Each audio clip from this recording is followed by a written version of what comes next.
बिस्मिल्लाहिर्रहमानिर्रहीम। अस्सलाम वालेकुम वरहमतुल्लाहि वबरकातुहू। सामीन, हमने शुरू किया है हज़रत मोहम्मद सल्लल्लाहु अलैहि वसल्लम के विसाल से लेकर खाना काबा पर हमला और यजीद के अंजाम तक करबला का वाक़या। इन तमाम डिटेल्स इन वीडियोस में हम बयान कर रहे हैं। कोशिश कर रहे हैं कि इन वाक़यात को आप तक पहुंचाने की कोशिश करें। तो ये हमारी आज की दूसरी एपिसोड है जिसमें हम खिलाफत रास्ता से फितनों के आगाज़ के बारे में आपको आगाह करेंगे और ये टोटल 6 अक़सात पर मुश्तमिल हैं। अगर आपको ये अच्छी लगें तो आप ज़रूर इनको देखिएगा और समझने की कोशिश कीजिएगा और अपने दोस्तों और अहबाबों के साथ ज़रूर शेयर कीजिएगा। जज़ाकल्लाह। शुरू करते हैं एपिसोड नंबर 2, खिलाफत रास्ता से फितनों का आगाज़, सब्र, शहादत और साजिशें। नबी करीम सल्लल्लाहु अलैहि वसल्लम के विसाल के बाद खिलाफत की भाग दौड़ हज़रत अबू बकर सिद्दीक़ रज़ियल्लाहु तआला अन्हु के हाथ में आई। मदीना की फ़िज़ा अब पहले जैसी नहीं रही थी। हर दिल पर गम छाया हुआ था, हर आँख नबी की जुदाई में अश्कबार थी। हज़रत अबू बकर रज़ियल्लाहु तआला अन्हु ने सबसे पहला काम किया। मुर्तदीन और झूठे मदीआन नबूवत के ख़िलाफ़ जहाद का ऐलान किया। मुसलमा, किसाब, तलहिया और सज्जा, ये लोग नबूवत के झूठे दावेदार बने और बहुत से कबाइल दीन इस्लाम से फिर गए। मदीना को बचाने के लिए हज़रत खालिद बिन वलीद रज़ियल्लाहु तआला अन्हु को लश्कर देकर रवाना किया गया। यमामा की जंग में हज़ारों हुफ़ाज़ शहीद हुए, जिनमें हज़रत साबित बिन कैस, ज़ैद बिन ख़त्ताब जैसे जलीलुल क़द्र सहाबा भी शामिल थे। ये वो वक्त था जब हज़रत उमर रज़ियल्लाहु तआला अन्हु ने हज़रत अबू बकर को मशवरा दिया, कुरान को एक जगह जमा करवाया जाए ताकि उम्मत भटकने से महफूज रहे। हज़रत ज़ैद बिन साबित की सरबराही में कुरान मजीद को किताबी शक्ल में यकजा किया गया। ये तारीख़ का सबसे बड़ा कारनामा था। कई फतूहात हुई, इराक़, शाम, ईरान के दरवाज़े खुले।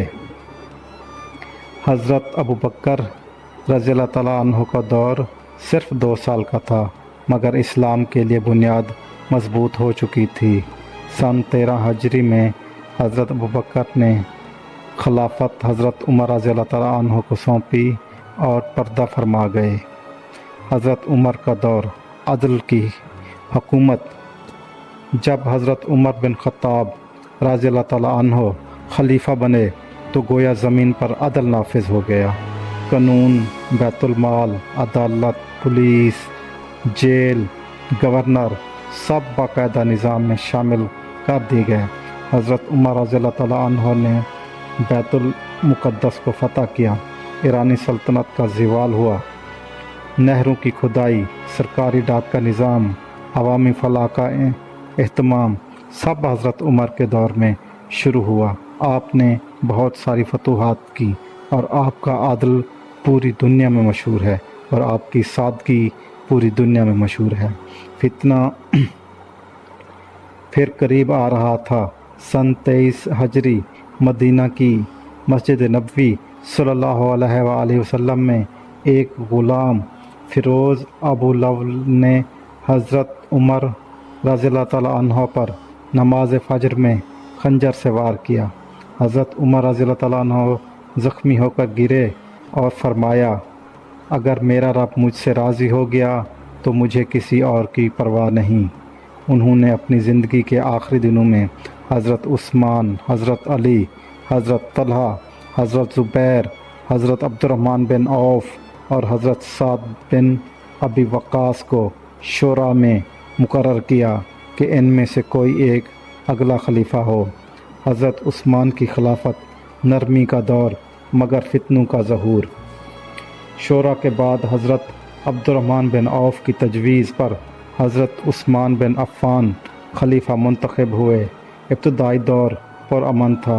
कुरान मजीद को एक लहजे में मुरतब किया गया ताकि उम्मत इख्तलाफ से बची रहे, मगर ईरान, यमन, मिस्र اور عراق میں عبداللہ بن سبا جیسے لوگوں نے فتنہ کھڑا کیا۔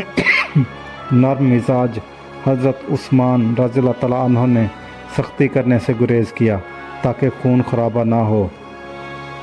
فتنہ پرور لوگوں نے حضرت عثمان کے خلاف جھوٹ پھیلایا، یہ اقبا پروری کرتے ہیں، یہ بیت المال کا غلط استعمال کرتے ہیں، حالانکہ سب الزامات بے بنیاد تھے۔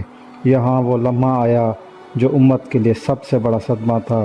18 ذی الحجہ 35 ہجری دن جمعہ حضرت عثمان قرآن کی تلاوت کر رہے تھے، روزے سے تھے۔ اسی وقت فتنہ پرور لوگ دیوار پھلانگ کر اندر آئے اور معصوم خلیفے پر حملہ کر دیا۔ قرآن مجید کے اوراق حضرت عثمان کے خون سے تر ہو گئے۔ حضرت عثمان نے فرمایا، میں گواہی دیتا ہوں اللہ کے سوا کوئی معبود نہیں، محمد صلی اللہ علیہ وآلہ وسلم اللہ کے رسول ہیں۔ ان کی اہلیہ نائلہ رضی اللہ تعالیٰ عنہا چیختی رہ گئیں مگر ظالم باز نہ آئے۔ حضرت علی کی خلافت، حق کی آواز مگر امت تقسیم۔ اب مدینہ میں فتنہ کھل چکا تھا۔ صحابہ حضرت علی کے پاس آئے، آپ خلافت سنبھالیں، یہ امت آپ کے بغیر منتشر ہو جائے گی۔ حضرت علی نے فرمایا، میں خلافت کا طالب نہیں، مگر اگر امت کا اتحاد میرے ہاتھ سے قائم ہوتا ہے تو میں تیار ہوں۔ حضرت علی رضی اللہ تعالیٰ عنہ نے حکومت سنبھالی، مگر حضرت معاویہ جو شام کے گورنر تھے، انہوں نے قاتلوں کو سزا دیے بغیر بیعت سے انکار کر دیا۔ یوں جنگ جمل ہوئی، حضرت طلحہ اور زبیر شہید ہوئے، حضرت عائشہ واپس چلی گئی۔ پھر جنگ صفین، خون بہا، مسلمان سے لڑا۔ پھر تحکیم کا فیصلہ ہوا جس نے مزید فساد پیدا کیا، اور یوں خوارج کا ظہور ہوا۔ ایسے لوگ جو اپنے آپ کو زیادہ دیندار سمجھتے تھے مگر دلوں میں سختی اور تلوار میں بغاوت تھی۔ سن 40 ہجری ایک خوارج نے حضرت علی پر کوفہ میں مسجد کے دروازے پر حملہ کیا۔ حضرت علی رضی اللہ تعالیٰ عنہ نے فرمایا، رب کعبہ کی قسم میں کامیاب ہو گیا۔ اب خلافت کا دور ختم ہو چکا تھا، اب سلطنت کا آغاز ہونے والا تھا۔ حضرت حسن نے امت کی وحدت کے لیے حضرت معاویہ سے صلح کر لی، مگر یہ سکون صرف وقتی تھا۔ آنے والے دور میں پھر ایک یزید ابھرے گا اور ایک حسین میدان حق میں اترے گا۔ ہماری دوسری قسط کمپلیٹ ہوئی۔